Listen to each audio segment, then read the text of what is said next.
Surah As-Saff, the 61st chapter of the Quran, is also known as the ranks.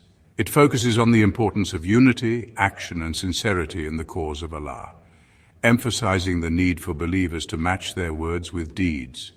The surah refers to the stories of prophets Moses and Jesus, peace be on them, highlighting their struggles and the opposition they faced from their people to serve as lessons for the Muslim community.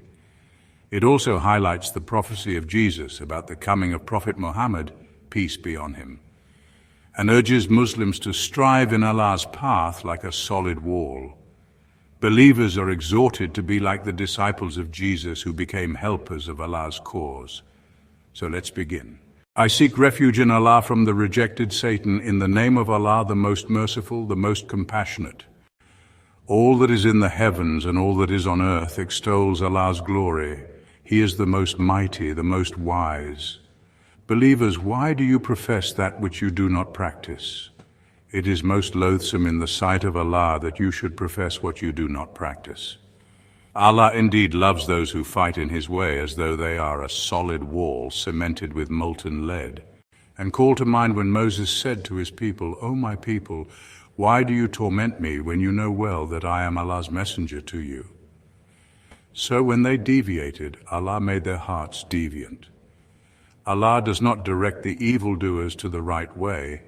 And call to mind when Jesus, son of Mary, said, O children of Israel, I am Allah's messenger to you. I verify the Torah which has come before me, and I give you the glad tiding of a messenger who shall come after me, his name being Ahmad. Yet when he came to them with clear signs, they said, This is sheer trickery.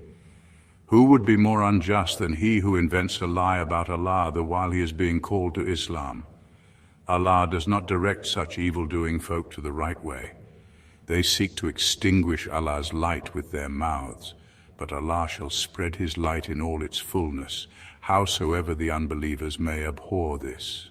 He it is who has sent forth the messenger with the guidance and the true religion, that he may make it prevail over all religion. However, those that associate aught with Allah in His divinity might dislike this.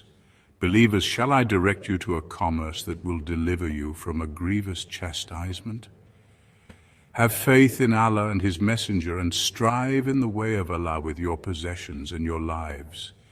That is better for you if you only knew. He will forgive you your sins and will admit you to gardens beneath which rivers flow.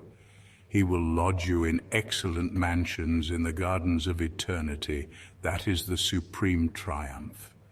He will also grant you the other favor that you desire, help from Allah and a victory that will come soon. Give glad tidings of this to the believers. Believers, become Allah's helpers. As Jesus, son of Mary, said to the disciples, Who is my helper in calling people to Allah? The disciples had responded by saying, We are Allah's helpers. Then a section of the children of Israel believed and a section rejected the call. Thereafter, we aided the believers against their enemies and they prevailed.